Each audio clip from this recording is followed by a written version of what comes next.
Here we are. You beat me to it. Oh, You're gonna have to lean in because okay. that's the mic. You're too far away, Wow. my friend. He doesn't. Jacob is good at the photo thing. We're trying to get him into video. By the way, this is Jacob. You might know him as. Portra-Papi. There you go. How Some did you people say porta-papi or porta-potty, which is nice. Porta-Papi? Also known as LR in some other places. Yeah, I just happen to share the Lightroom last name hyphenation, so it all I'm makes excited sense. to be here. Yeah, but we got Portra-Papi, and today we are going to share the video. If you haven't seen it, we're going to lead with that. And then we're going to share kind of some BTS and some of our favorite shots from all of the locations that we shot at. We had 4 different ones. We had, you want to go through the rundown? We got Yeah. Moab. Moab, Colorado, Utah in the film lab, Utah backcountry, Mm-hmm. my little apartment, Your apartment. a lot of blood, sweat, and tears. I think production time was like 2 months It at was a least. long, we spent a long time on it. Yeah. We spent a long time on it. 7 revisions Yeah. to the video. Is that how many there were? Yeah. Dang. We're on V7. Just so you know, I did the cinematography. Jacob was talent in obviously all of the still photos, and he is the star of the video. Julian Jerry, who you might know, he's awesome. He did, Like I would call him a remote director. yeah, he directed remotely, and then Tim Olson was our editor. Yes. Yeah. And then whenever you guys have questions, please let us know. Please, can you keep them specific to the Leica thing? Because it will just totally Yeah. derail if we start Or not. No. going off on weird things. But we would love to hear from you during this. And then, what was the other thing? Why don't we just lead with the video? If you haven't seen the video, we're going to go ahead and play the video that's actually on Leica's channel right now. And then And thank you for anybody who's checked it out. This was already, like a really crazy launch. This is a crazy moment I could even be part of, and I'm so Yeah. happy Brandon like kind of took the reins on a lot of this. We didn't have a lot of time. No. We had interruptions through government shutdowns. We had delays. We have changing dates. This was kind of crazy. And, you know, while making the video, Leica wanted to say, hey, this is a highlight of your journey, which is a kind of a wild and weird thing to do. And I'm stoked to have a little BTS on YouTube. YouTube's been a goal and slash every, you know, all the friends have said, you need to do this already. We've had yeah. plenty of kind people push this, and this is kind of the start. This is kind of the launch of everything. So thank you so much for anybody who's checked out this or has been a part of both of our journeys. This is a crazy thing to be able to do for a living, which is weird. But All right. yeah, let's jump into the video. Let's And do this. if you've seen it, here's a live version of it.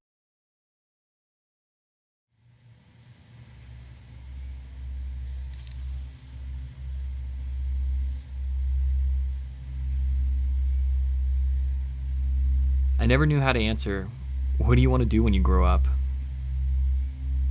Then I found photography.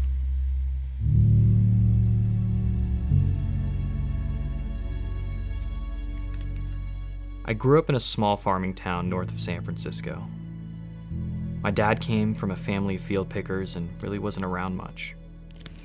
My mom immigrated to California in search of her American dream. I questioned what it meant to be native, even more what it meant to be an American. We didn't have much growing up, and school never really worked for me. I just remember feeling so lost. I dreamed of getting out of this small town, but really just felt like a dream.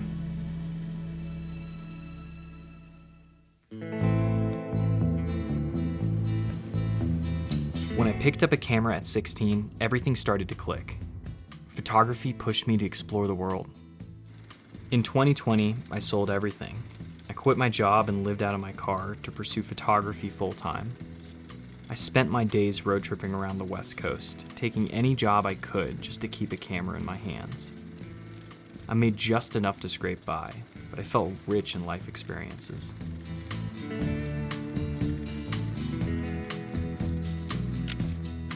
Film became my chosen medium. Shooting film slowed me down, and it made me think about each frame before I hit the shutter. The tools we use truly shape the way that we see the world. No matter if I pick up the M6 or the MEV1, everything feels the same. The electronic viewfinder lets me focus down to the shallowest depths of fields, knowing I'll get the shot, so I can focus on what's important, the moment in front of me. Photo books became a way of communicating with my idols. If you ask me, I couldn't name you many sports figures, but I could name you every great behind the lens. No one speaks about the magic of photography quite like Joel Merowitz. His voice literally shaped the way I saw my craft. The first time I ever saw a Leica was in his hands, and ever since then, I wanted to capture the world on an M6.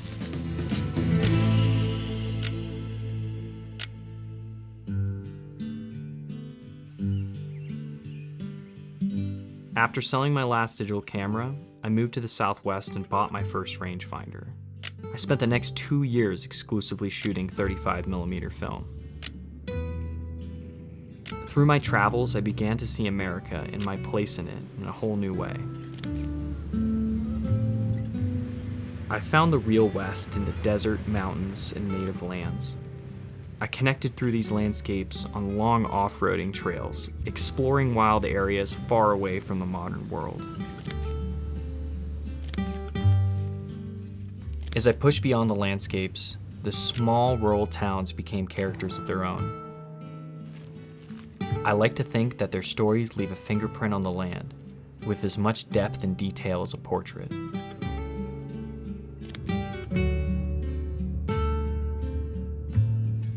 My dad and I have grown closer now that I'm older. He says we come from a family of storytellers, and photography is how I tell mine. The story of the land, the history, and what it means to be an American today. Leica is how I give those stories a voice. I found my home and my purpose in photography. What will you see? And what story will you tell?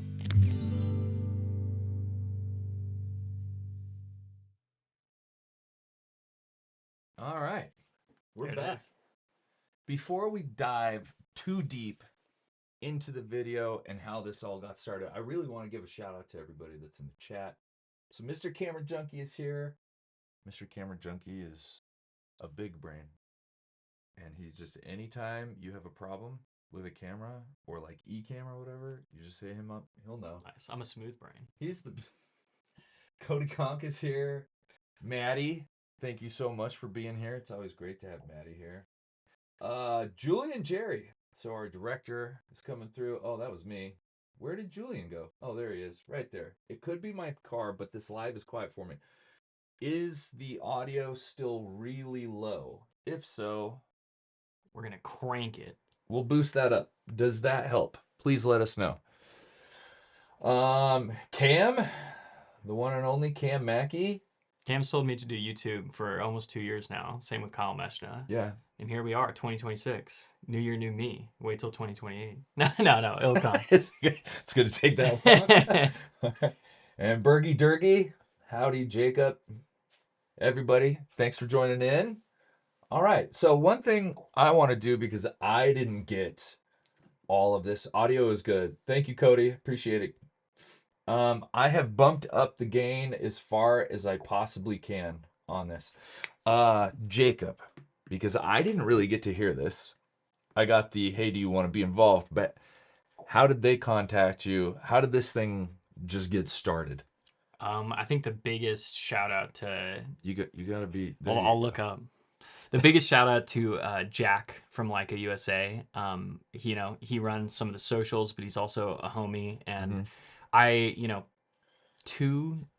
not this last winter, the winter before that, 2 seasons ago, I got to go to the Leica factory in Germany for one of the celebration of photography events that happens yearly to award a historic photographer. And that moment was huge. I've shot on Leica cameras for a while now. I'd say since like 2022, 23. Okay.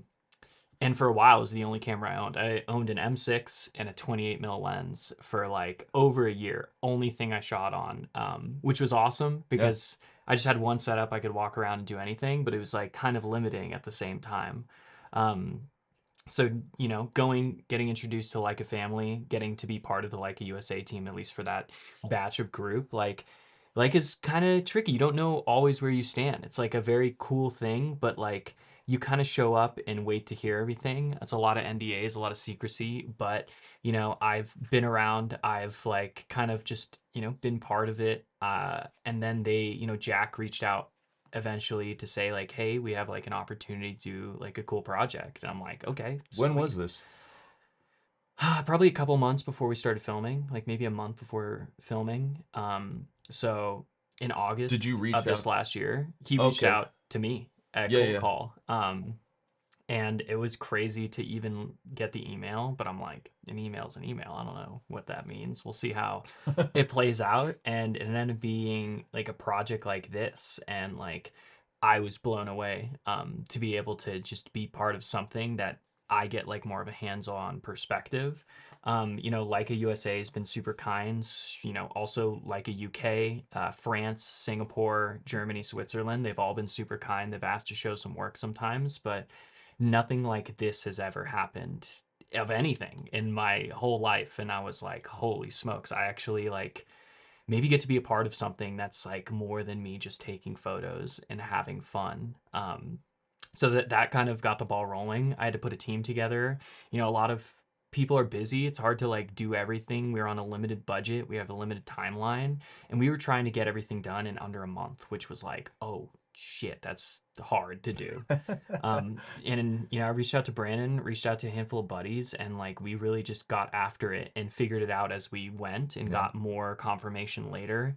And then it turned into this whole project, and they really wanted to focus on like the creator more than just a camera. So, as much as I love the equipment, the M6 and just the analog side of Leica is like at the core of what I do. And they wanted to like include that and have that be a part of it and have another tool that can be an extension for times that gets difficult because as anybody knows that shoot film, there's like a lot of risk involved. So doing projects and doing like one-off moments, there's a couple of sunsets or major things in my life that I just didn't appropriately do whatever the camera needed, and I lost those moments. Specifically when my mom got married, before I even had a Leica, I lost 2 rolls from a wedding.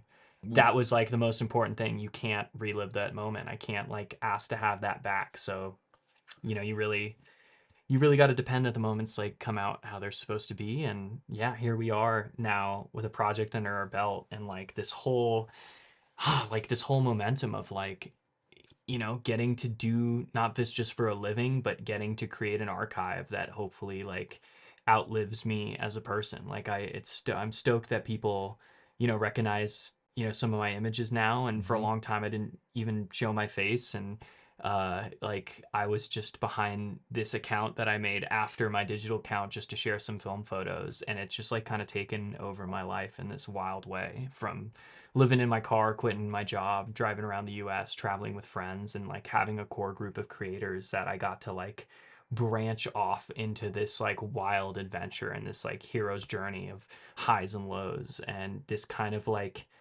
last year is the first year I actually got to feel like an adult, and like I started a business and did all these things and like did it correctly and not just be a dirtbag who lived in my car part time and traveled throughout the seasons and scraped pennies just to be able to shoot film. Shout out to Gelatin, my film sponsor, who like just takes care of me, and I get to like be able to shoot film and not go into crazy debt because I love this thing, which has been my life for like many years. It was like, how are we going to pay rent and feed ourselves and do everything you need to do this? And now it's at a point where I get to shoot on dream cameras and get to have fun and plan trips and get other people involved. And I, get to have a budget to pay my friends, because like a lot of us do so many things for each other because like we just want to see someone succeed, Hmm. and the internet is it just deems what it wants to at the time, and it's hard and it's fun. So You're this, nervous, aren't you? how could you tell? Because you What do you haven't mean? breathed. We I don't want to need to ask you. breathe. I want to ask you a question because this is for Leica, and it surprised me when you sent me over the brief that you were like, "This, it's for the MEV1, but we're not really talking about the MEV1." Yeah. Kind of cool of a camera brand to be like, no, we don't want a commercial on the camera. Yeah. We want you to tell your story. Yeah, it is wild because like the perception of Leica, as many of you know, is like pretty high end. And I'm a bit of like a dirtbag adventurer. Like I'm not that fancy. I've never been that fancy. So for them to be okay to like switch gears and kind of showcase an individual instead of an item, I think is huge. And wild that they let us have the reins. It was a nice departure from their previous video, which kind of garnered some maybe some hate for them. I don't know if you remember which video I'm talking about, Oh right? yeah. It's hard not to hate, sometimes when a lot of people want an item or want Yeah. to like shoot on something, but the price point like cuts a lot of people out, which kind of sucks because the tool is great. Yeah, for sure. But the same as like when I went to Germany, I didn't know what a gala was, funny enough. So I didn't know I had to wear a suit. Gala. I was also probably one of the only people without a Rolex on my wrist or a Porsche in my garage. So it was a different feeling. It was like, oh shit, this is out of place. So they're kind of leading into that. And now a lot of their shooters are not like 65 plus. Yeah. Like, no offense to that, but there's a whole community of people who want to be a part of it, and there's a lot of limitations set in place that they're totally like, no, do what you want. Yeah, it was Let really us be cool. involved. It was super great for them to be like, do represent you, be authentic to you, don't make it about the camera. And we really tried to keep it about your story and your upbringing, your past. And for me, I thought for sure if this video is going to be on the Leica MEV1, they hadn't announced it yet. We'd started filming right as some of our friends were being flown to Italy to be briefed on it. And it was like, they really don't care if the camera is in the video that much. And we're like, all right, sweet. So why don't we dive into some of the locations? Before we talk about it, I've got a fun little piece on Moab. We're going to start with Moab because we did some testing. We shot some tests with some Blazar Remuses and we figured out that wasn't the look. And then we grabbed some other stuff and we started shooting. Maddie, you kind of did some like a shoot for Mammoth, and we did some pre-stuff. And we kind of got it all dialed in, and then it was like, all right, let's go to Moab and hopefully not F this up. Yep. Right? And we're on a timeline that like stuff kind of had to work out. Like as a landscape photographer, a lot of times you can wait for clouds and wait for lighting, but we had to like test stuff and figure it out, and like the story was the story from the beginning. Putting it together was the interesting part. Yeah. Here, just wanted to give a shout out to MN Chrome. He says, one of the best Leica films in a while. This is honest and feels real. Great job. Hope Leica does more in this style. Well, why don't we dive into the Moab thing? Just 1 second. You guys watch this thing on Moab. It's got some of the BTS, how we got some of the shots. Super fun. We'll take some questions on it and we'll talk about it. Let's see. Open.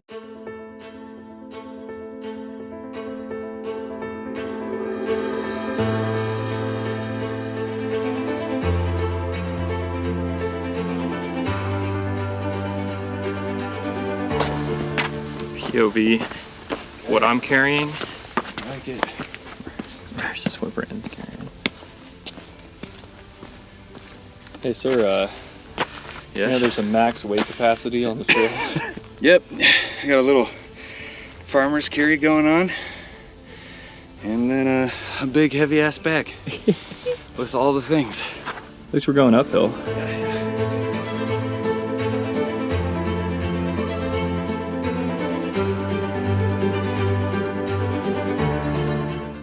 I forgot water. I'm trying to get some of the shots that I wrote out. It's very difficult. This is very difficult. You're working with a finite amount of time when you're trying to get a sunrise. And obviously you want the best light for every shot. And you kind of have to go, well, what are the shots we have to have? What are the nice to haves? And you got to prioritize that way.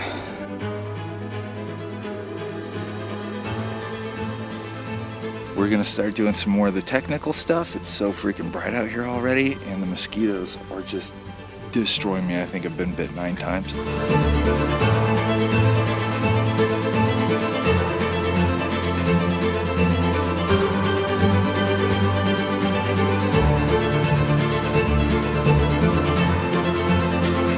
We did it. We got everything that we needed, and the periscope shots actually ended up looking really cool. So I'm really excited to see how those turn out.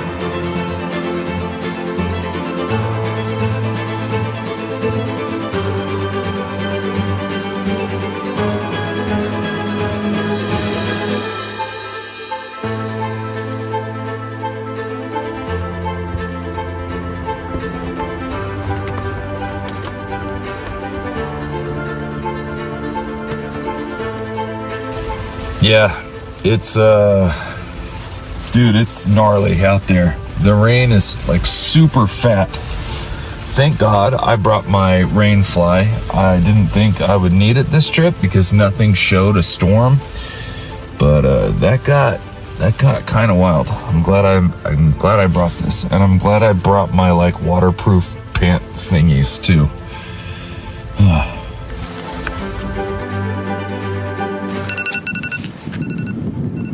Can't even stop the alarm. That means you know it's time to shoot.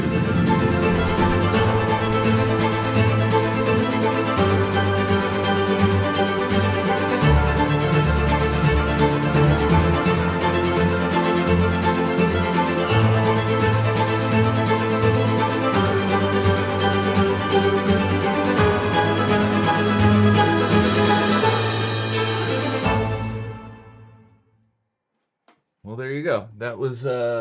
That was Moab in a nutshell. I really enjoyed Moab. We got a lot of really funny comments during that.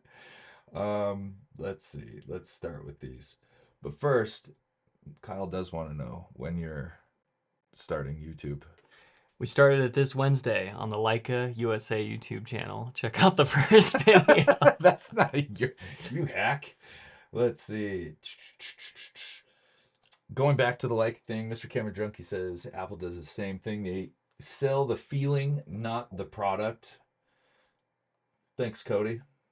I wasn't. You were. Me and Brandon was so confident about this trip, he didn't even bring a sleeping bag to Colorado for 30-degree temps, sub 30-degree temps. that was so Moab and Colorado were kind of the same trip, and I had my rooftop tent, and by the time we left Salt Lake to get to Moab, I pulled into Moab, 11:30? I got there a little before you did. Mm-hmm. Yeah, right? And we were going to go to Corona Arch. I pulled up. It's 11:30, so it's pitch black. And I open up the tent, and I realized there is no sleeping bag in this tent.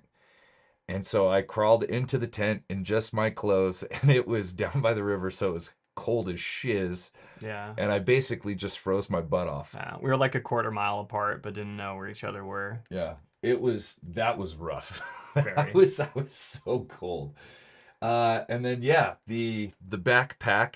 So I guess we can quickly go over what we shot this on because people ask, given it's like a photography video channel. So I shot it on the Monstro and the KX with lots of different lenses. And I think I probably had about 90 pounds worth of gear between the backpack and the two cameras. And it was a lot. Yeah, it was a lot. I want to say I probably burnt like 5,000 or 6,000 calories that day. Yeah, a mile and a half hike there turned into a good amount of sweating. Yeah. And then like the mosquitoes came. That's for sure. I got destroyed. It was fun, but it's hard work. That was hard work. Yeah. We're going uphill, Cameron Cox. Everyone wants to be a videographer until you carry 2 Reds. And then you're doing like a farmer's carry everywhere you go. For this project, I actually reached out to Nikon to shoot on the ZR because I had already pre-ordered one. And I was like, I don't need you to give it to me. Just give me the one I've already bought. And they're like, no. I'm like, God, that would have been so nice to have some smaller cameras. Life can't be easy. No. Can't tell, but it's incredibly old. This is true, but a unit of a man. Brandon can now carry me back to the car. That's all I see here. photographers are athletes. Let's see. Cody, I have never picked up an SUV. These comments are getting out of control.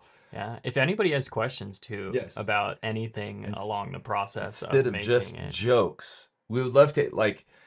I'm gonna eventually do like a BTS, but one of the goals of getting him here, and that's not gonna stay. that's gonna stay. You think so? Nope. Yeah. One of my goals of getting this guy in the studio is so that we can talk about the BTS. Let's see. God, that is precarious. That's gonna stay though. Yeah. Nice work. We're So going- Moab. Yep. We did Corona Arch. We did. What are the other locations that we went to? The Utah Wasatch Backcountry. And for everyone jumping in, I also have a live going on IG. Oh, yeah. We're doing a Q&A, answering some questions about the Leica doc with Brandon over here. So Hi. if you have any questions, feel free to throw them in. We're also live on YouTube doing a little BTS recap with some clips that you haven't seen. But location-wise, outside of Moab, went to Colorado in the San Juans. Did some off-roading over 10,000 feet. We kind of were over 10,000 Well, feet. let's half the stick with day. Moab because we're on Moab. You can do it, Jacob. I'm trying. Okay. I think So we did Corona Arch. yes. We did Dead Horse Point. Dead Horse Point. That's the epic scenic view Yep. with the crazy. That was the morning after we got the storm. Or did we do that night as well? We did it that night. We Yeah. didn't really sleep. No. As you saw, we had a huge lightning, thunder, rainstorm come in. Which is awesome. Yeah. I woke up at 3 a.m. and I was like, you know what? F it. I'm just going to record a time lapse of the lightning storm. And it was pretty rad, but I got absolutely destroyed. I didn't sleep much at all that entire trip. Yeah, not even close. Were you up at that time? Did you? I slept until lightning started, and then I was like, we could shoot lightning right now. Like my friends back home, Cody Mayer would be really mad if I didn't shoot lightning or try. And then we did an offshoot off-roading section between the entrance of the White Rim Trail and like Wall Street / the Green River area. So That was really cool. we were kind of on some off-road trails, lining up some shots, which was nice. But Moab is somewhere we've been like countless times, and I feel like it's our jumping point to the Southwest, especially being close to Colorado. It's nice to have like a compact place that has so much to see. And like if someone asked me where they should go in the Southwest, there's only one place with like 2 to almost 3 national parks in one area. So Yeah. Moab would be the one. One thing that helped me out a lot, because Jacob asked me to do this, and it was way over my head, and I was scared like crazy. Because once they ask, you get an immediate flood of like all of the scenarios that could play out, and all of them were bad. I was like, people are gonna see this, it's gonna suck. Like people are gonna think I'm ass. But I said yes, even though I didn't really want to. But one thing that Jacob did is he knew exactly where to be and at what time to get like the best looking shots. Because if you have an awesome location and awesome lighting, you can really kind of like, anybody could make magic out of that. And that was one thing I was like super impressed by. You knew exactly where to go, when to be there. And we kind of lucked out on so much of this stuff. Yeah. I mean, that's the game of landscape right there. That scene of Dead Horse Point when we got there during that rain dust storm, that was one of the craziest scenes I've ever seen. It was a shame that wasn't what we were trying to like film and we couldn't film that part, but I was sprinting from the car to go see something amazing, to get sand blasted through our eyes and our lenses. Yeah. It was gnarly. And then, so we did you talked about the Wall Street. That's where we took the cars through there. Yep. Fun climbing location. That's like one of the heart points of climbing. Same with like, I think Ashpot area, like all connecting there, which is great. And then we had some top tier breakfast locations in Moab. Oh, yeah. Moab is a fun, weird, hippie adventure hodgepodge of Oh yeah, all those hypercars came through. we saw millions of dollars worth of cars and a lot of dreadlocks and good times. All right, so real question from Cody Conk. Do you miss non-film photography at all? Yes. I think I've shot more digital this year than ever before. Like I've been doing a lot of commercial work side by side on the Q3. I think that's like such a powerhouse of a camera, and a brand new update came for Yeah. autofocus, which is great. Um, but I think, something about film which is like nice but kind of sucks is like the chaotic nature of rendering. Like I know how most things are going to look, but when it comes to fast motion and blue hour, I'm playing a guessing game at the same time as like I can't get exactly what I see in person. Like On sometimes I film? can get, yeah, on film, I Yep. get like this fun, chaotic mix match of like, wow, here's random chance working at its finest. But if I don't do the right metering or anything, I like miss the ball pretty often. So having a tool that can like lean into blue hour, we both shot the recent Aurora event and Yeah. like stuff like that. I got my Aurora shots back recently and they're just pitch black frames. The film was. Oh, it's horrible. It was like I missed every shot out of 10. And Oh, that's man. what happens sometimes is you don't miss a couple. You like mess up a batch Oh, or you get a batch correct. I don't shoot film, so Yeah. this So like is your new. metering, for me, metering is the game of film photography, and the feedback of digital. I get to like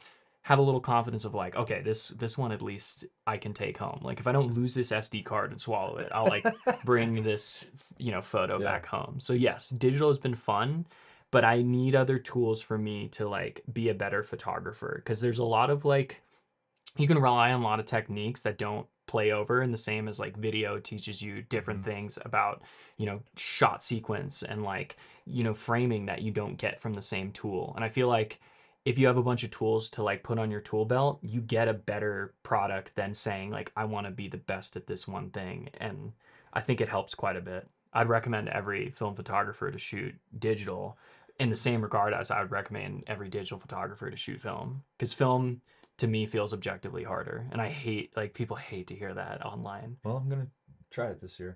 Do it. Maddie asks, how many photos did you take for the project to get the selects for the film? I like turned in to Leica like around 40 final deliverables, and it probably like 1,200 Yeah. turns into 40, or like 1,000 turns into 40. We spent a considerable amount of time at cafes editing Yeah. and dumping footage. And you specifically were editing photos like Yeah. all the time. Well, that's just the life. I feel like that is the workout of photography. Same with video though, but like in photography, especially life on the road, your coffee shop is your obligation to like do work. It's like the thing that keeps you, like you should be, but like you end up editing or looking or reviewing just every day. Like even when I'm waiting like a month in between batches of film, I will definitely open Lightroom on a nightly, if not daily basis to Really? like just process or organize things. That's a lot. Chrome says everyone thinks film life is so glamorous, 20 plus years in the biz, and haven't seen that side yet, but it's sure fun. Daryl, what's up? Was the project pitched by you and Jacob, or was this something specifically Leica wanted to shoot on the launch, or a bit of both? Leica reached out about a project, and then the rest is kind of up to us, and we just had to make sure we like told the story correctly. Yeah. I guess it was just like, hey, do you want to do this? Like, this is a big thing to sign up for. And the answer was yes. So there wasn't really many parameters outside of like, don't show a bunch of like that's kind of the baseline of any working projects. Like, hey, don't like egregiously show a bunch of logos we're not involved with. Outside of that, like make a fun thing and like enjoy the process. Don't make this a commercial. That was very specific notation. It's don't talking head this like, this is a great camera. You like great cameras. There were things that we left out of the video because it started to lean that way. Originally, we were thinking about doing some interviews, and we were going to do like an interview at the film lab. That got scrapped. I mean, there was a bunch of stuff that got scrapped, but for the most part, it really was like, go shoot locations, get a voiceover with a script, and it was very, I was really surprised. I mean, I didn't get to see everything, but I was really surprised at how little Leica was like, don't do that, don't do that, don't do that. They were just like, it's a couple of notes, like maybe 2 notes ever, the whole process. That's crazy. Which is great. Yeah. Let's see. Cam says, I was excited to see you tease a little bit about the culture. What's your plans for utilizing your film photography to reconnect? That's like a hard question to answer. But like in terms of like tease about the culture, like as much as I don't know, I feel like Leica is either loved or hated on the internet at times. Yep. And for me, I'm a huge photo history buff. Like, didn't go to school for photography. Frankly, couldn't afford it anyways. And like, That's the lens. I love that Leica is like the creator of the 35 mil camera. Like, if Yep. just a little history lesson, because of the original creator, they stretched out their arms, and this length, tip to tip of their arm, was 36 frames. That's how they got 36 frames. They stretched out a piece of film. They said, "Oh, it's Really? this long. Put this in a camera." Um, I love it. like before then, 35 mils, I believe in 1924, like weren't a little pocket-sized item you could carry. Like Leica got to do that, and then like for me, one of my heroes in life, if not like the top god of photography, is Joel Merowitz, and like being hand in hand of all this history is crazy. And I think the culture started from this point and now has branched out to like express a bunch of people's interests, still tied into the history of that. Like it's pretty amazing. One time in Germany, I got to sit on a couch and I made sure to sit in the same section that Henri Cartier-Bresson sat. And then I just soaked it in for a minute. I didn't say anything. I just sat there and I'm like, holy shit, like a piece of history got absorbed here in the same way that like you could go to Athens or you could go to Egypt and like get a piece of human culture, and like the ability to share sections of human culture is like kind of the premise that I feel like is built off of. Um, so yeah, that didn't answer the question at all. Cam. Thanks for asking.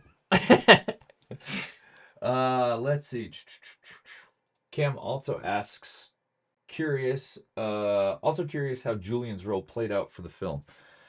If you Julian, want to tackle your section, then I'll tackle mine, because we Yeah. both had different like interactions with Julian. yeah, Julian made sure the film actually stayed on point and was a linear story with a hook that I don't know what I'm doing half the time. I like taking photos. Julian actually got to be a voice that I'm like, here's an expert. Please give us feedback. Yeah. Let me hear you, because I want to relieve this idea of holding all of the power. I can't do that. I don't know what I'm doing. I have a specific job, and I rather try to do that well than like have this overarching thing. And the same with Brandon. Like, I really want to trust your eye. I want to trust your shot sequence and your compositions. I love to play with these tools. I'm happy to try it, but without sectioned off jobs, kind of like a set life mentality, you tackle so much that you just get blind to what you're doing. So he was the overviewer of this, putting pieces together and like telling us feedback that was like crucial, not just like adjust the exposure. It was more like, hey, we need to draw in a story that's linear and it makes sense with a hook. Yeah. Julian was really, really valuable on my end, because even though it's something I already knew, the way he phrased it and the way he said it really stuck with me and kind of became my North Star throughout shooting this whole thing. And he just said, quality, not quantity. And so I really left it up to Jacob to take care of like the quality of light and the quality of the locations. And I knew if we had those things, we were going to get some good shots. Julian also did a great job sending over what he thought were really interesting shots. He knew where we were going and kind of what we were trying to do, and he was like, oh, here's some examples. So we both took to Shot Deck, I think, and exchanged kind of looks that we were going for, from especially on the interior side. Mm-hmm. We gave us some really unique shots, and we were able to pull some of those off. Some of them made it in, some of them didn't. That's how it goes. But it was just really nice to have somebody. He wasn't like over my shoulder saying like, you did that wrong or you did this wrong. Like, just really just try to stick to this kind of theme. And then he also colored the film, right? Did he color? Yeah. I'm pretty sure He Julian was a colored. colorist. Yeah. And helped doing some of the audio add-ons at the end where you need to change some voiceover. And voiceover, you can hear me ramble. As a mess. We probably got like 50 minutes of voiceover for 4 minutes of film. Yeah. So it was nice to have that. Just like to have like a hand that we can be like, hey, make a decision for us, please. Yeah, my wife helped on the script. Kind of, my wife is a writer, so she took what Jacob had and made it legible, polished it up a little, and then we came in and we shot the voiceover. And there was a lot of voiceover. You could tell that like this was not his this was kind of like your first time doing something like this. Never been to the rodeo. And so there was like a couple of coaching moments, like me as a YouTuber, you kind of like figure out how to do this talking to the camera thing and doing voiceovers. And eventually I was just like, Jacob, I think me being in here is actually distracting you. So I just shut the door and left him. And like an hour later, he's like, I'm done. So we got that done, which was great. I swore a lot in the voiceover. I'm sorry, Julian and Tim. I was just like leaving you voice notes like, oh God, I'm such a mess. What am I doing right now? So we wrapped up in Moab and then we took to Colorado, which was super fun and even colder. Very. So we got a nice little Colorado clip. Watch, enjoy.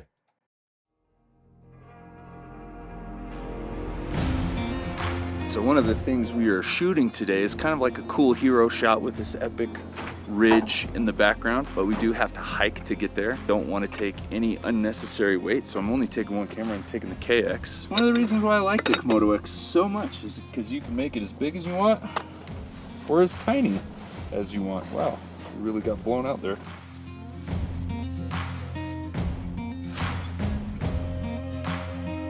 Ready?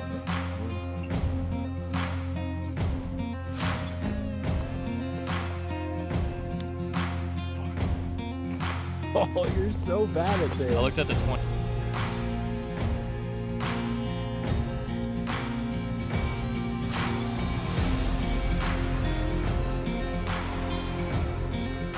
Rewrite the script, so it's more about questioning your place in the world. Like, that just feels real hard to me. And not what you shared with me.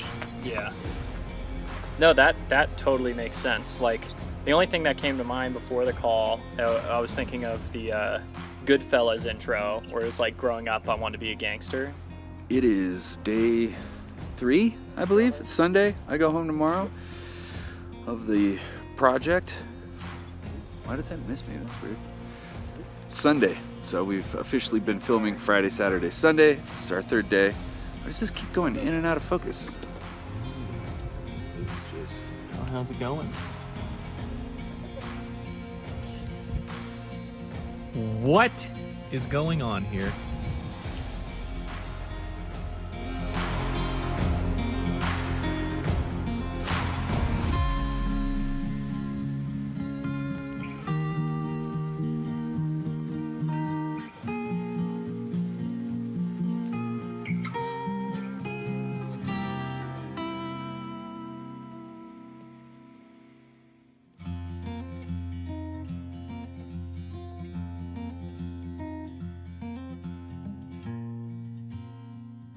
Steak for $3.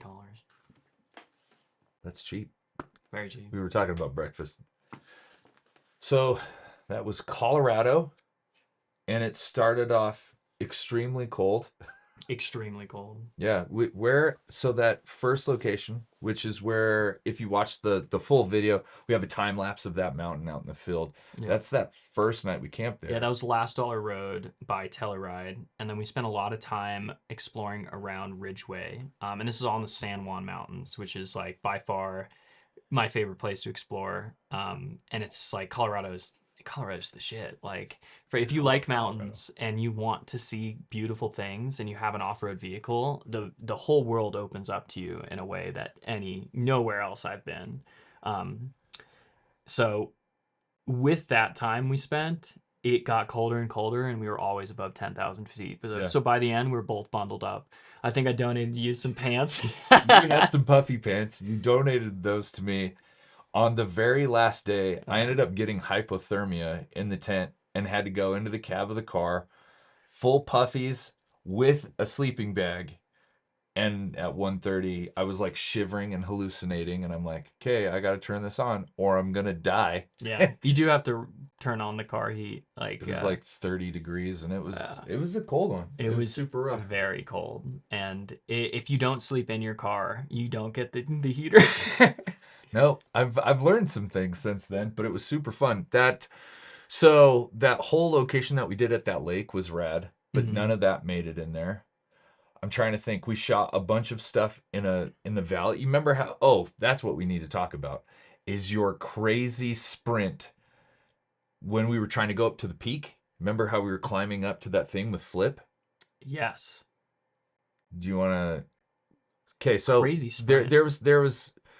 We end up at a location, and Jacob finds this mountain, this crazy peak, and it looks absolutely insane. So we're like, okay, we're gonna go up there for sunset. Our friend Flip joins us, and it is a steep trek to the top of this thing.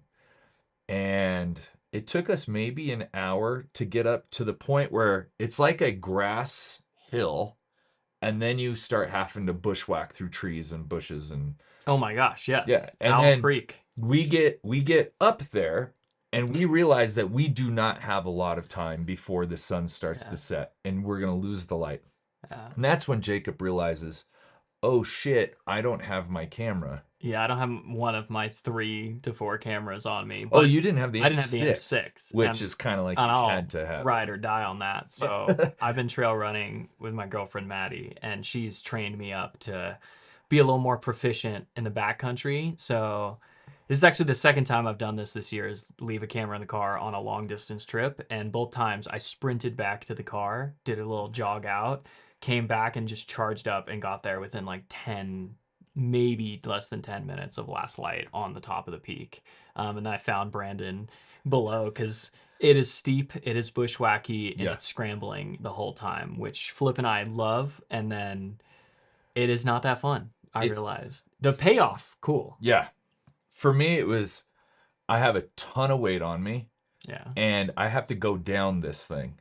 Yeah. And if I keep going, then I'm coming down in the dark.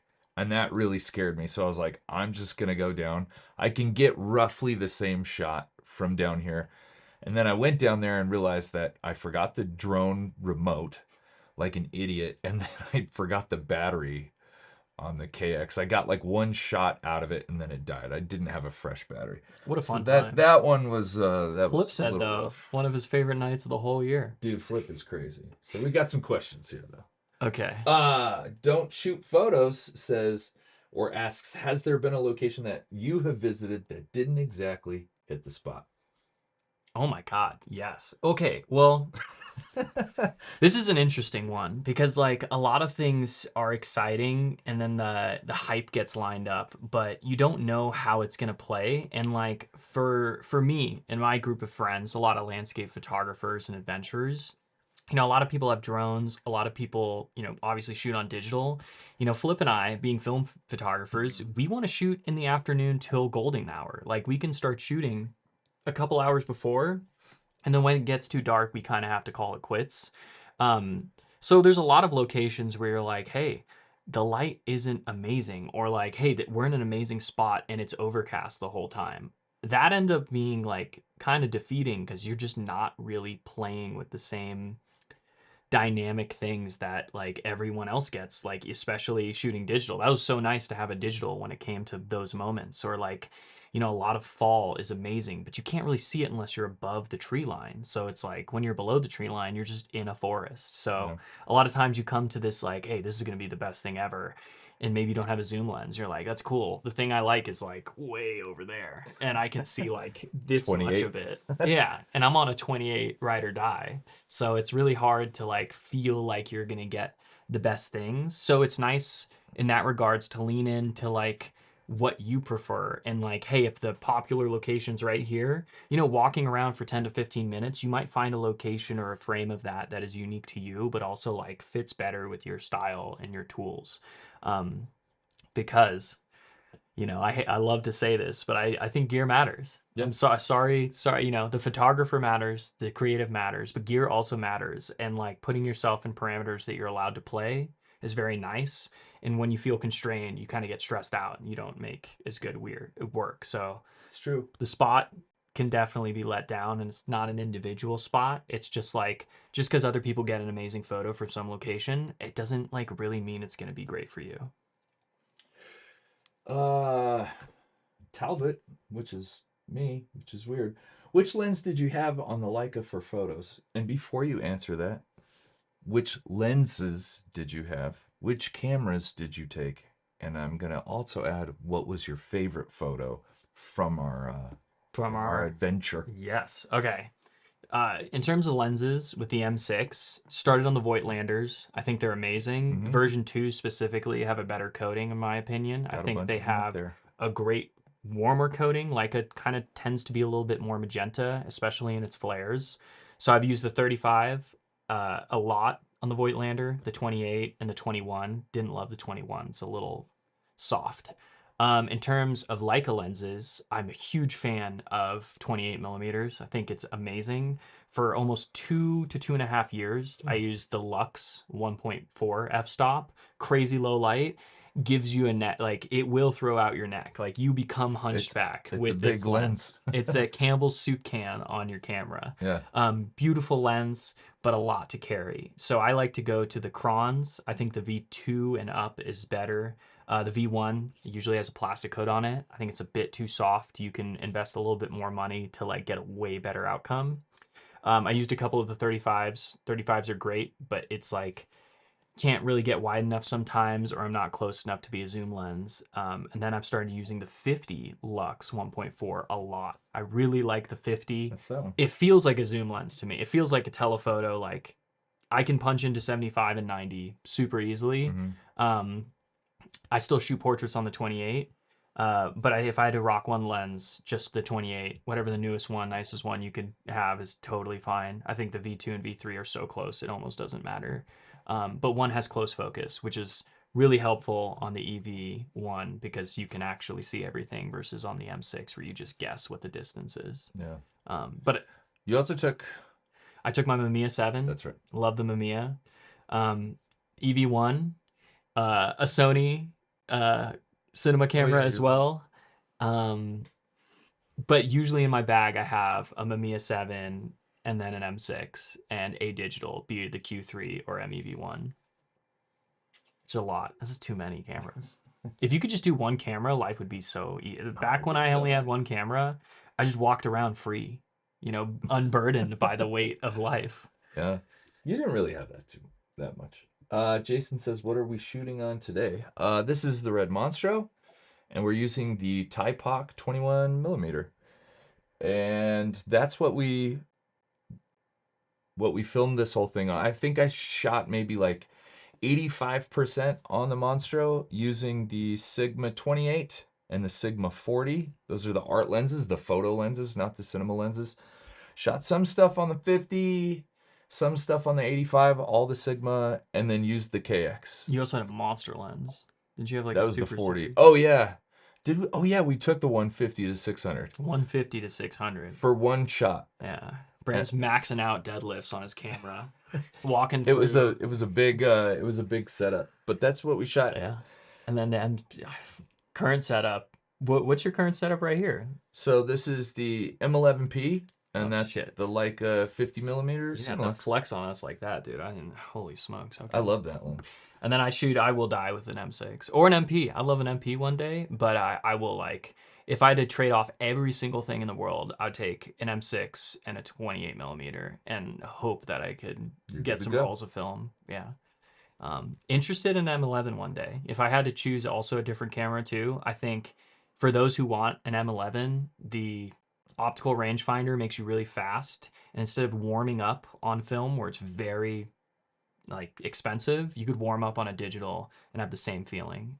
So Nice. M6 or I'll die with that M6. Mac is in here. Mac says, "Happy New Year. Great to see you too, Mac." Mac is a devout live stream joiner. We appreciate it. And Mac, you don't have to do this, but we'll take it. Mac sent in $50 for a Dang. super chat. Thank you, Matt. If you play your cards right, you might get some of that for lunch. No, Brandon deserves it all. This project, we went deep into the pockets with this project. No offense Yep. to anything involved, but this project, we wanted to do a good job. So we just put our life on pause and thank you for spending the time with me. Thank you to my girlfriend for dealing with me because I was a freaking. Maddie was amazing. Yeah, I was a headache. I'm a pain in the ass. bet you were a butthole. Yeah, because I'm like, oh, let's all do this. Hey, we should go to the gym after. Hey, let's make food. Hey, let's go shoot for fun now. Yeah, I mean, What's crazy is to ask someone, hey, let's go shoot for fun. And you just shot for like 12 days straight. And you're like, no, this one can be fun. The other ones, obviously, that's at work. But now we're having I fun. had a blast. There was pressure that made it feel like work, but it didn't feel like work. We weren't, I think both of us were like, this is an amazing opportunity. I wanted this just as badly as he did. I believe in this kid. So I was very motivated to make everything look as good as I possibly can. I knew people were going to see it, so I was like, don't F this up. From what I remember, this was not just going on the YouTube channel. This was going to be making it into some stores, right? Yeah, we hopefully have some prints in stores around the ways. I was going to do a talk in SF that I think is going to be moved to New York. So any New York folks in the next month or so might go over there, do a little premiere, Hey. and then shoot a lot of photos on the side. I'm going to try to stay some time Yeah. and take some photos. But it was going to be places where it was like, hey, this one effort will be seen for a while. Like, don't mess up. Like, that's what it comes down to. It's like, let's do Yeah. this, but like, there can't, There was a budget, and we both knew that it was like, we are going to be spending a lot of money Yeah. to make this happen, even though there was a budget beyond like what we spent for the crew. I know, like, I rented equipment, rented a slider. There was monetary investment, but it was worth it. Yeah. Every bit of it. Honestly, I only work so I can afford to take photos and create things. Like, all of this comes into like, hey, be responsible, pay for your life, but also like everything extra goes into the work. Because like work and like making art and doing everything, it's all like combined into one. And it's been how it is for like 5, 6, 7 years. Like, it's just like, for me at least, like my responsibilities were lower. I don't have a family and kids. I just like needed to fund a way to make this happen. And this felt like that. It's like, hey, let's figure this out later. Well, let's do everything. We'll figure it out later. And it came together in a crazy way. What is really interesting to me, and you don't have to tell me why, is when you reached out to me at that point, we had only had one conversation prior at Picture Line. And it was maybe like, what, 15 minutes long? We were just like, after a photo event that Cody Kunk did, we were eating lunch. And that was so that's when you... Cafe Rio, specifically. Yeah, when you were like, hey, man, do you want to shoot this thing? I was like, what? Like, you don't even know me. He's an expert. But now, he's here in the studio and won't leave. It's been fun not doing everything by yourself, especially like a lot of things you can go out and do. Yeah. I used to work on set for 2K games, having the smallest job ever, and you just have to do your one job, and there's 100 people in a studio doing their specific job.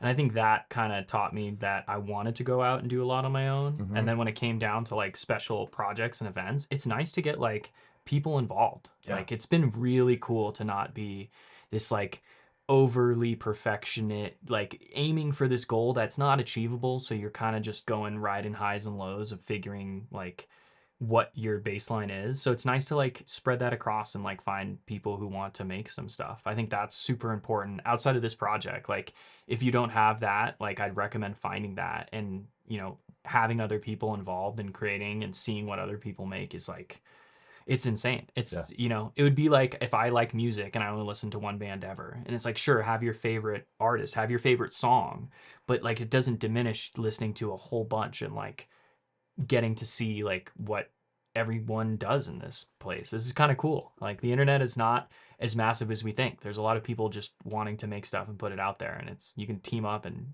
make some cool adventures. We usually go on adventures with a handful of buddies. We have a good team here. Yeah, we do. Jason says, on the topic of gear, is there any gear that either of you are hoping to try out or get your hands on this year? Fire away. Do you have anything? I want an MP. I want an MP so bad. Yeah. I just like, in the meter of the M6, there's 2 arrows, and the MP has a dot in the middle. And imagine just how satisfying. You don't get the dot? You don't get the this dot. This has the dot. It has the dot. Yeah. As much as I've gear lusted over time, I'm very grateful to have a lot of the gear that I want.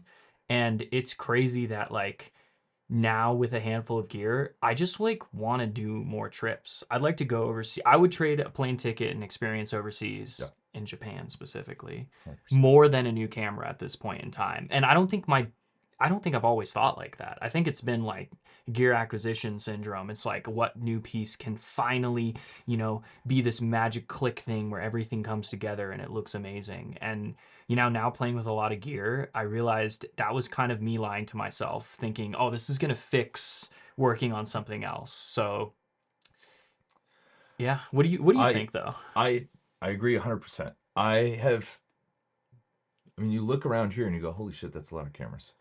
And I'm super fortunate to have the cameras I do, because I think for most people, if they came in here and saw what I had, they would be They like, just rob you. that's, yeah, straight up.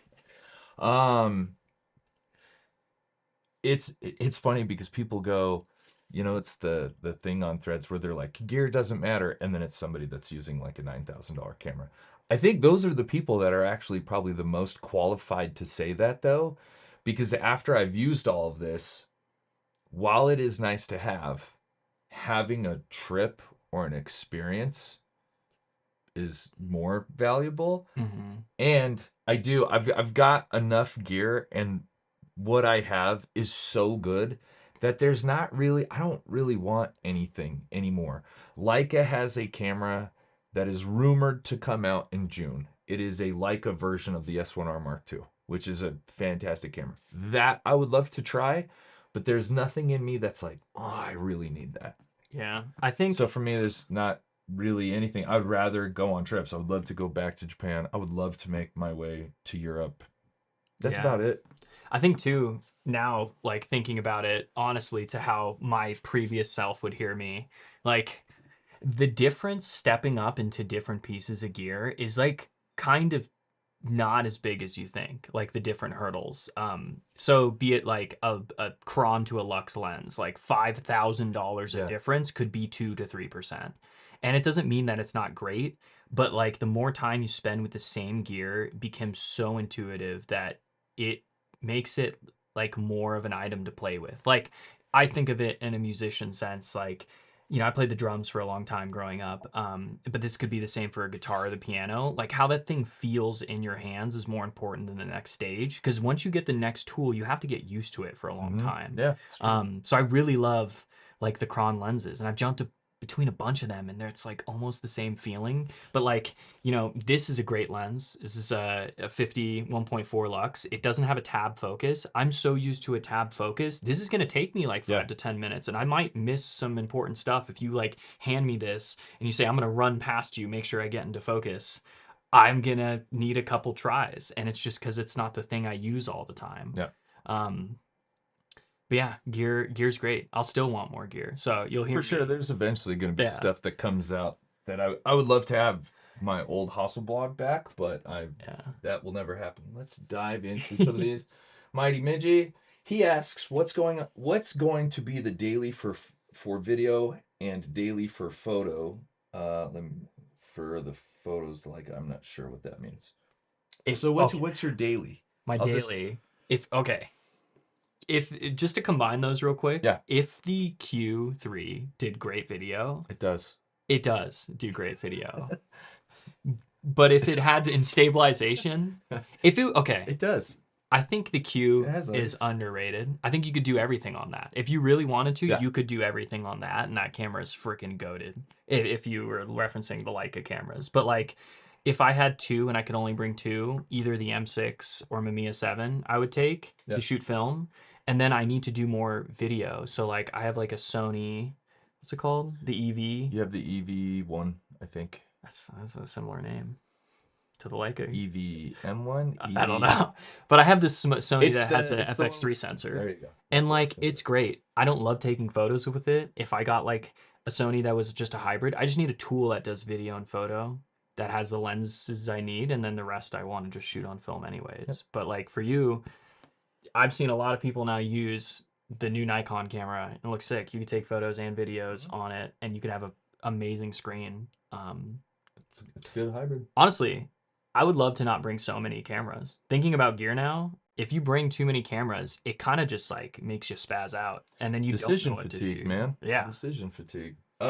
Courtney says, gotta love those Mamiyas. I love mine. yeah. Let's see. I love the Mamiya 7. Visuals by Preet. Wow. Oh, what up, dude? Yeah. Hi, Jacob. Brandon, great to see you. The video turned out really so good. Thank you. Dude, it's awesome that you're here. Thank you so much. Been following you for a while. Great colors. That's what I remember. Fujifilm. I just Yep. tried a Fujifilm recently, and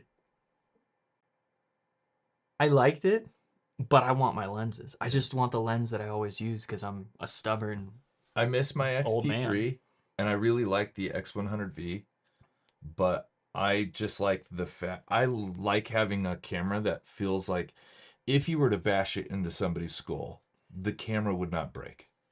There's That's true. something about a weight and a density that I really like. Yeah. The clickiness. I recently tried the XE5. Yeah. That was cool. That was a cool camera. Let's see. JP says, I'm happy with my Q2 and M6. You guys are sharing the same things. Do you have a Q2? Q3. Yeah, the Q3. Let's see. Mac, balancing time with family and shooting is tough. How do you both make that work? Or if you shoot on trips with family, how do you stay engaged on both fronts? Thanks. Do you want to go first? Because Yeah. you're a real adult. I'm a big child. One, I don't really balance things. The way I look at things is you have, like if we were taking a pie chart, you have 100% of that pie chart.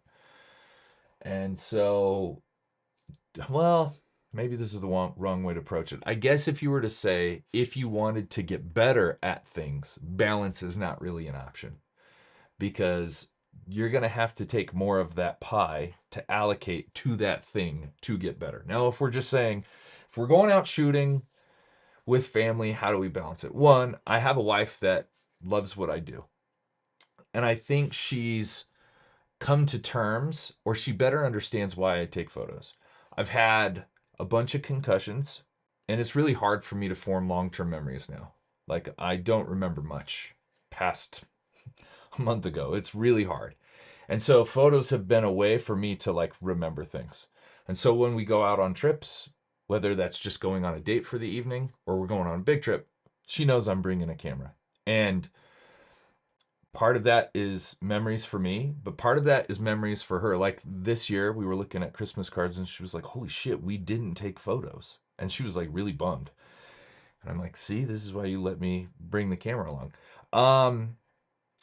The other part of that is I have to do my work to know when is the right moment to shoot and when's to be present. And that just takes time. I can kind of like, I pick up on when my wife is like, why is he so distracted? That's rare though.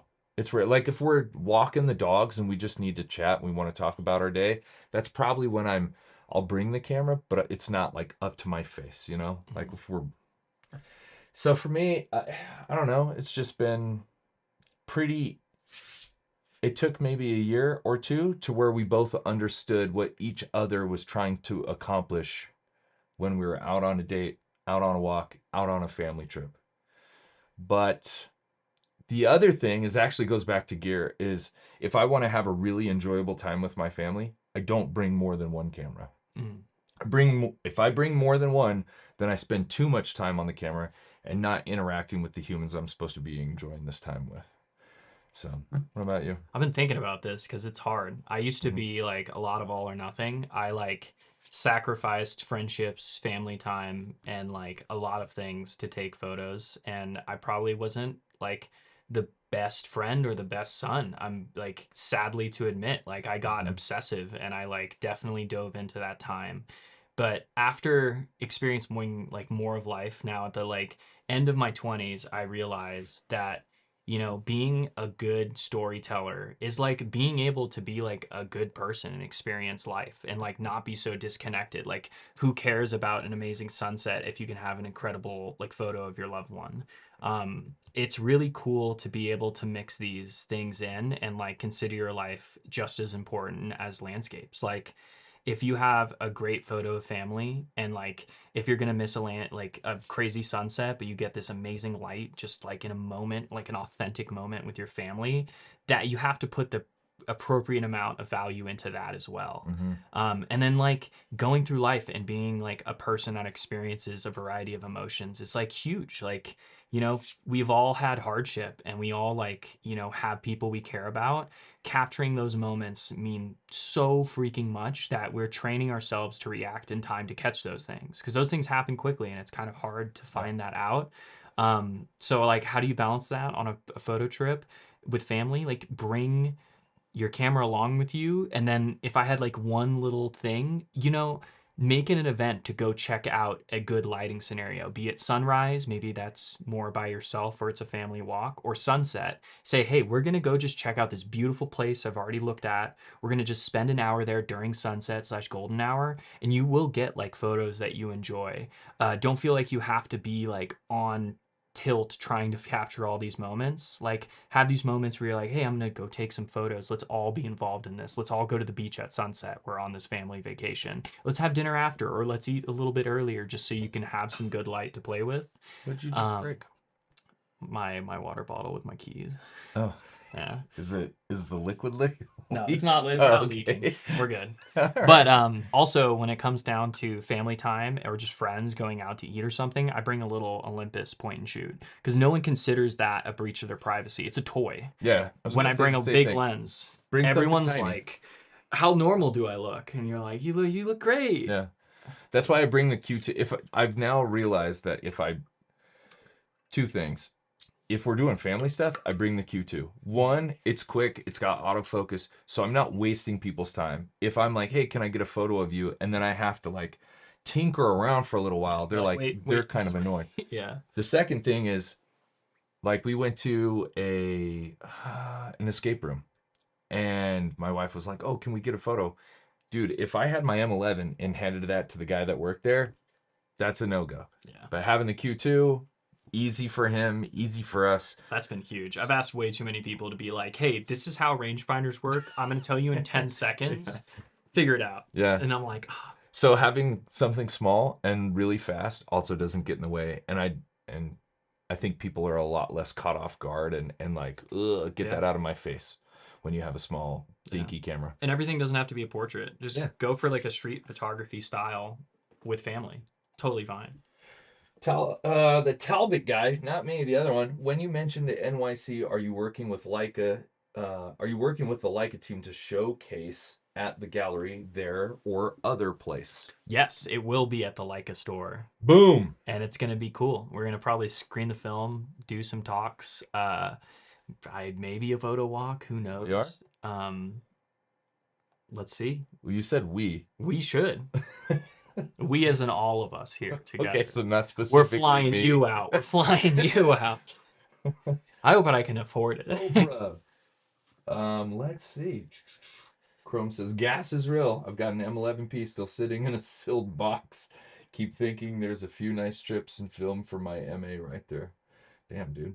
Yeah, but think about it. If you keep it sealed in the box and like Pokemon logic, in like 20 years, you could just flip it. Sure. Japan was absolutely stunning, specifically Kyoto. It is found the more traditional parts of Japan were more inspiring to shoot compared to the Tokyo and Osaka. The nightlife of those two areas are unreal, though. Yeah, I've been to Kyoto, Nagoya, Kobe. He's very Osaka. versed in Japan. You've studied Japanese. For 5 years, and then I lived there. Yeah, my girlfriend got me into anime, and now I just want to be the Hokage, and I'm training every day for it, and I'm really trying to get my ninjutsu up there.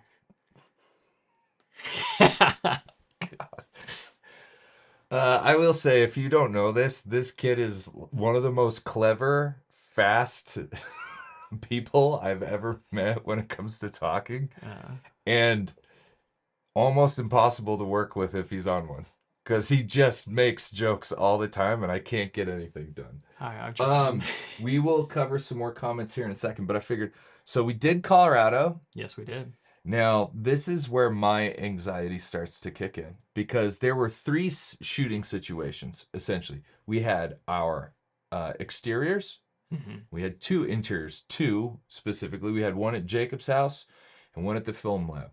I knew that I could cheat a little because Jacob was taking care of beautiful areas and perfect lighting.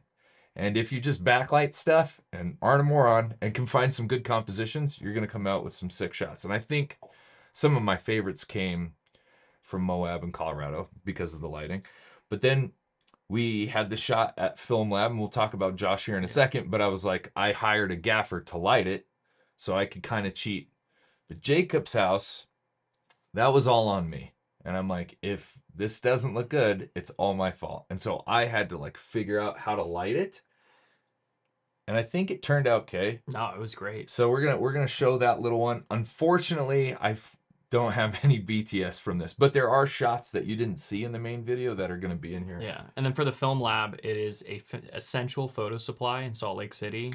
Ken is the owner. He thankfully let us be in there, play around, and light it, even though they were gonna leave for the trip like the next day. So And we didn't break anything. Didn't break anything. They process film. If you need a place to drop it in locally in Utah, great to check it out.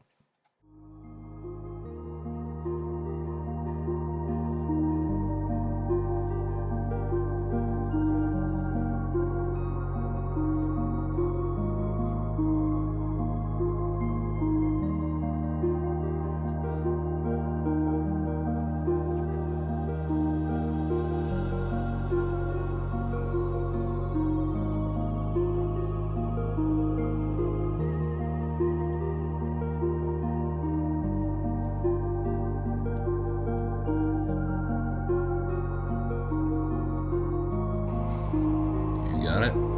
Hold. Oh, I just missed it.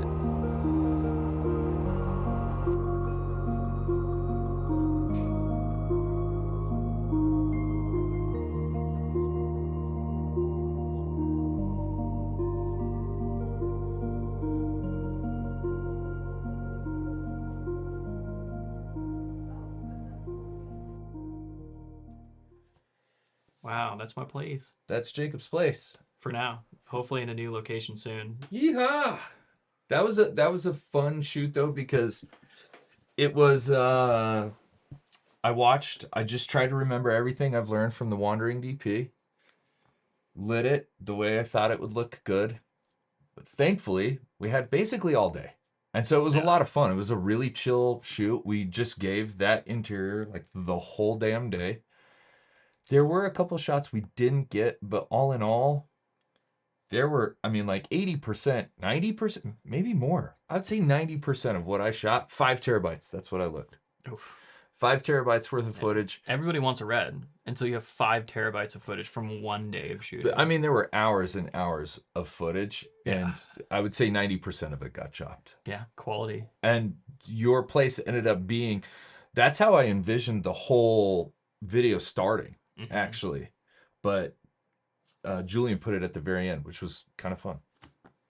It was fun. It was fun to showcase like tchotchkes and be like, oh my God, Yeah. this is from this. This is where I got this item. Like at first I was like, let me clean my house so it's like void of any human. And I was like, human character. no, this is all of your like backstory. That was the one thing.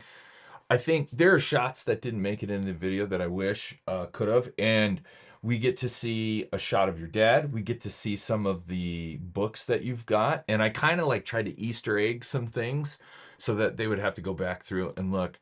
But some of the stuff that didn't make it in the video that I was really hoping would. The top downs. The top downs were cool. I forgot that we had those. Why aren't those in there? That's weird. Anyway, there was just some of your backstory stuff. Like, I didn't know you did bodybuilding competitions. That was that trophy that he's got. There's like a bunch of stuff in there that tells Jacob's story that didn't make it into the video, unfortunately. Yeah. Was there anything like that for you? There's a photo of my dad as a boxer. My dad came from a family of boxers. His family, like 7 divisions, they all won the Golden Globes. That was like our family thing. That was really nice. I grew up boxing and didn't stick with it, very thankfully. I didn't have as much brain damage as everyone else got. But also, like, it was like certain things that were like core moments. Like I used to play a lot of music as a kid, but I don't really have a giant keyboard sitting out anymore or like a drum set I can sit. It's more just like little moments in little places. And it was fun to like have that home environment because I didn't realize what's there because it's just accumulated stuff. And I have so many photo books. That's the other thing. And I would love so many more. But my apartment will like fall through the floor if I have more weight on certain Thank sides. God for the elevator. Yeah, there's an Bringing elevator. everything up was It's a one bedroom apartment, and we laid out everything on the floor. Like Yeah. there's just enough space to fit. we spent half the time moving lights and tripods and stuff out of the way. Yep. C-stands. That was a good time. Max says, thanks, guys. Those thought processes are more appreciated than you know. I appreciate the insight. I've negotiated a day where I can shoot what I want and spend time, and then the rest of the time is dedicated. Whoa, why did that go so small? Look at that. Oh, that must have been my mouse. Sorry. The time is dedicated to them with some family pics. That's smart. Collier Landry, good stuff, guys. I don't know, Collier. Is Thank you. A friend of yours, maybe? Jerome78 says, hey guys, if you could give your younger self one piece of photography advice, what would it be? And please do more of these live streams. I do lots of live streams. Jacob just doesn't do them. I don't know what I'm doing. One piece of photography advice, Jacob, to your younger Ooh. self. I'd say, gosh, this is so much harder. I started with video, funny enough, doing just like small little things in college, and then switched to photo, then switched to film. So like my thought process have kind of changed. But something that I loved that I did, as I always edited and I always like tried to do more stuff. I'd say for me, trying this idea has always been in my mind through all of it, is like trying to find your style. What does that mean? I want to Yeah. find my style. Everybody wants to find their style. And for me, it happened through repetition and confirming opinions that I had. I love this scene warm. I love this level of contrast. I wish someone could have came to me and just say, hey, instead of being everywhere and jumping back and forth trying to accomplish everything and learning, portrait photography one year and then switching to street, and then I just say, hey, try to find some consistency, because like you're going to be interested in whatever you're interested in, and that interest is going to change. But like try to find some like visual consistency, edit with the same contrast. And I think a continuous contrast structure throughout your work is the most cohesive part, because colors will change. Blue hour is not going to be warm. Golden hour is not going to be cold. The colors will change, but find some sense of consistency. And I would focus on contrast first. Interesting. All right. That's great. For me, it would be lean into the things that scare you, because you know that's what you're weak at in photography. For me, I actively avoided posing people, giving direction, portraiture, because it was much easier to just be a fly on the wall. But those are skills now that I'm like, oh man, that would really help me out as a photographer. Not only commercially, like if somebody came to me with a job, that's probably going to end up in the job at some point. Yeah. And that's going to be a really useful skill. And if I can't take photos of people while they're looking at the lens and I'm not giving them direction, it's going to hurt me. So for me, it would definitely be lean into that stuff that you know you need to do, but you're actively avoiding because it's scary and it makes you uncomfortable. There's a level of photo confidence I feel like you get. That video is so planned and methodical that like it doesn't, I see those things like not overlapping as easily. So like street photography, a lot of people want this moment and it's in front of them and they feel it like slipping away from them. They're trying to grab it and it's gone. And it's like, oh, why couldn't I just step up to this individual, take a photo? Yeah. And I think there's a huge thing about your demeanor, just being like you're not there to take, you're there to like experience life along with other people. Like people are like in street photography, oh my God, there's a kid playing with a balloon in the street. How amazing is that? But it's like, I don't want to, like, am I going to take a photo of kid? What if their parent comes out? What if I get yelled at in the wrong? It's like, put on a smile and like go get the thing you want the way that you want it.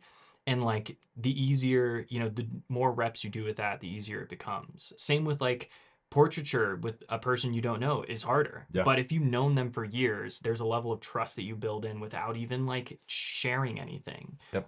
Even if you don't take photos together, just your friend is going to have a different facial expression than a stranger you meet on the street.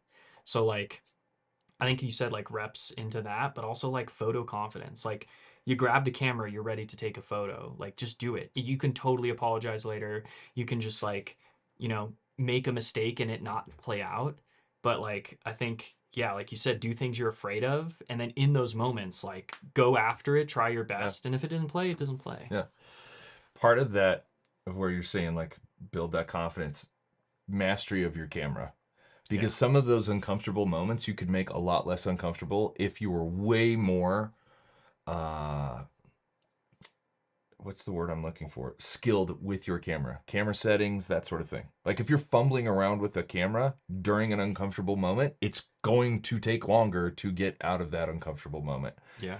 So if you stick with one camera, one lens for a really long time, like you mentioned earlier, that uncomfortable time when you're fiddling with a camera is a lot less. With a rangefinder, when I first got one, I used to just walk around my apartment and focus on vertical lines because I could Same. see them line up. Yeah. And I would just go, that's 5 feet or that's 7 feet, try to get it. And then I would guess first, like, maybe that's 9 feet, go to 9 feet, like I was going to shoot from the hip, check it. Was it correct? Awesome. Yeah, yeah. And that's just like a fun game to be like, because every once in a while like carrying a camera, I think invites magic to happen in your life. Like something amazing is going to happen.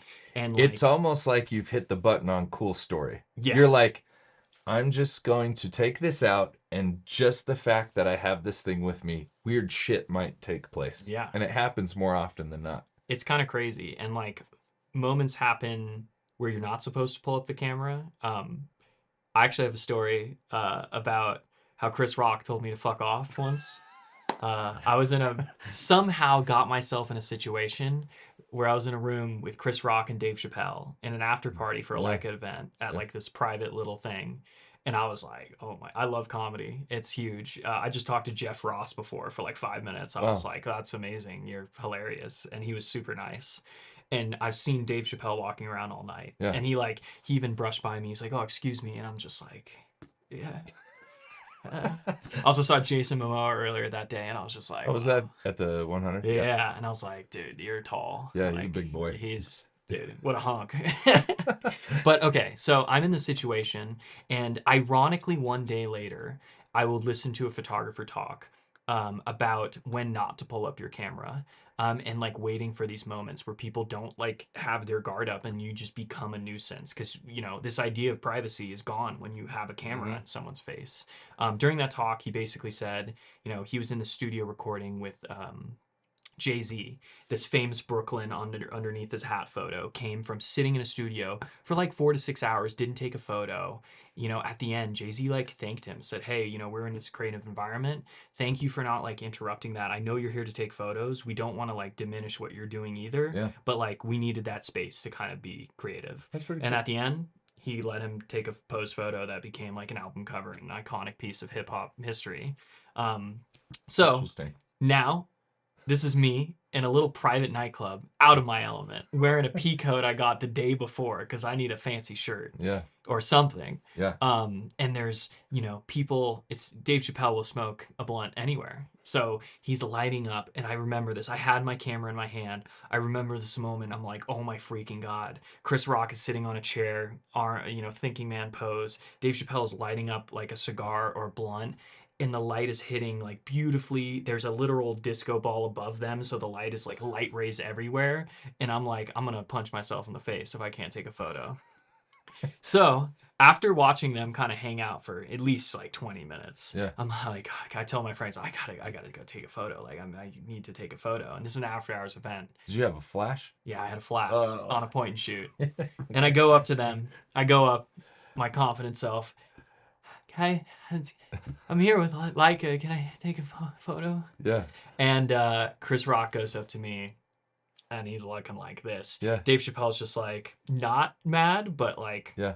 he's like, caught him off guard, and a humongo security guard level sized human being comes in front of me, and I go, oh shit. And then Chris Rock is like, yeah, fuck off. And I'm just like, okay, thank you very much. I'm very happy to be here. You guys are awesome too. And the idea of like there's situations where people are going to be open to moments, Yeah. and there's situations people aren't going to be. So that was one of those moments where keeping the camera down, there's probably an appropriate time. That was not the time, and me coming to the forefront, not having my bells in order, not having my camera ready, having a point and shoot that doesn't even look like a real camera. Why is this kid even here? They kept asking me if I wanted to order a drink, and it's like $50 for a drink. And they're like, oh, you're with a group of people. You could have the cheapest bottle. We'll give you guys a discount. And the offer was $500 for like a like a cheap bottle of vodka. And we're like, we're not supposed to be here. So that's a little fun story. That was fun. I'm sorry. Let's see. Max says shot on the Typox at Jacob's place. No, everything was shot on the Sigma Arts. Maddie, I'll never forget coming home to a jungle of tripods that day. Talking about your place, yeah? Yeah, there was not any floor room, I think. Jason asks, what storage option do you guys recommend? I've been looking at the Ugreen NAS system after watching this video, but looking for some other opinions, brands, products that you guys trust. Do you have one?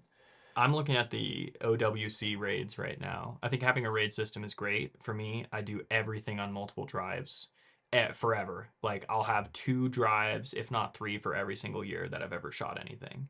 That's not great. So I have a stack. Like, I need a RAID system. I think it's a smarter move, but I also think you should have a working drive and a backup no matter what you do. You should always have an offline storage and an online storage. I don't have any online. So you need Backblaze, you need a Google Drive, you need something like that, just in case something were to happen, like a fire or whatnot. What I have for home is, so I just bought a Mac Studio that's got 4 terabytes in it. I've got a NVMe enclosure that has 8 terabytes of like really, really fast media. So that kind of acts as like like the Mac Studio's storage. But then I also have a 48 terabyte Glyph Thunderbolt drive. You can set it up like a RAID, but I just want max capacity. At some point, I'll probably buy a Ugreen NAS. Nice. Max says, I personally wouldn't recommend Ugreen. Synology is the better NAS system. I'm gonna probably get the Ugreen one because they make one that the software is like hilariously easy to use, which is what I want. Jason says, after watching Cam's video. Oh, whoops. Oh, well, Cam actually just sent us a super chat. Thanks, Cam, for Jacob to do more YouTube. He gave you $20. He thinks you can do YouTube for $20. Wow. Only Cam, you cheap bastard. You know it costs more than that. Thank you. Brent will take it, don't worry. I mean, I am, but then I'm going to give it to you. It has to come to me first for me to give it to you. Let's see. Jordan says, that's some great advice, guys. Thanks. Cheers from the Netherlands. Woo! You're up late. I would love to go. I'm going to guess you're up very late. Or it's very early. Yeah. Jacob, Daryl Walker asks, you keep telling me a drone is next. When? A drone would be nice, especially for video. Sadly, in the US, everything's getting banned very quickly. And it's not getting banned. It's just getting... Like, you can still fly your drone just like you are now. They're just going to make it so you can't buy new drones from DJI or any foreign drones. And there's going to be some loopholes and there's going to be some red tape. Someone's going to make something cool because of stipulations. But I think a drone... I have a couple of friends who use drones in amazing ways. Eric Kirk, Cody Conk, Johnny, Kyle, AP. Like, there's some really cool things you can only get on a drone. Yep. So, Brendan and I devised that we're going to buy one of those 8 quadcopters. So he's going to tie me and strap me in, and I'm going to have my film camera. I'll fly you. And he's just going to fly me around. But recently, we've actually gotten on some more planes and helicopters. I saw. That was rad. The perspective you get from above, if anything, a switch of perspective is insane, and I would love to be able to do that more. But I think drones are cool, but I really like drone video. Yep. After we finished the interiors, we've got some more questions. We'll hit them after this one. After we finished the interior at your place, it was time to get the last.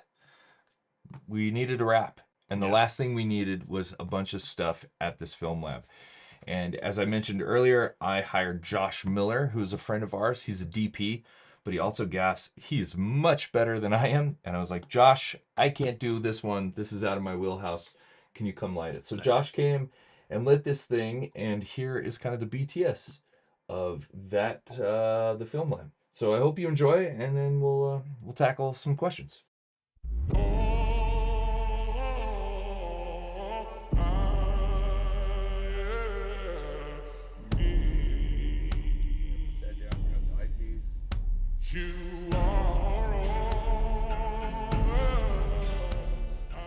I feel. Okay, well, let me just throw. Let's do this. Let me.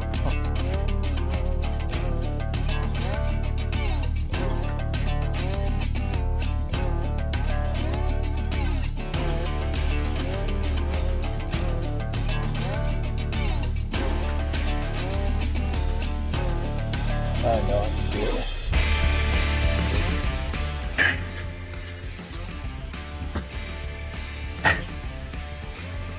Kind of the same thing as we did it last time, Jacob. Should I take a peek? No, I think you timed it perfectly, honestly.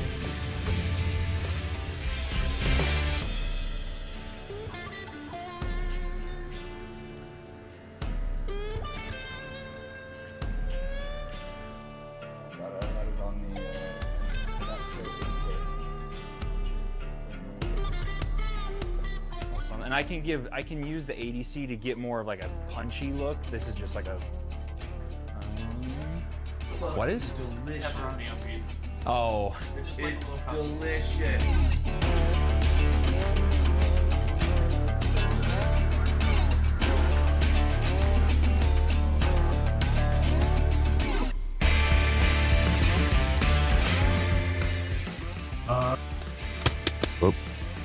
A low shot coming up, and this one's more kind of a straight on. Okay.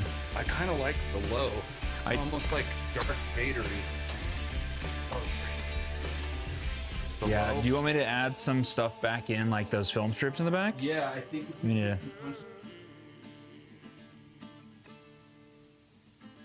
He should have gone. Oh, he went to the Slice, and he was like, he liked it. He was like, yeah, it's like good, like a good New York style pizza, but it wasn't like anything crazy to him. But I've been to the Slice, and that place is so good.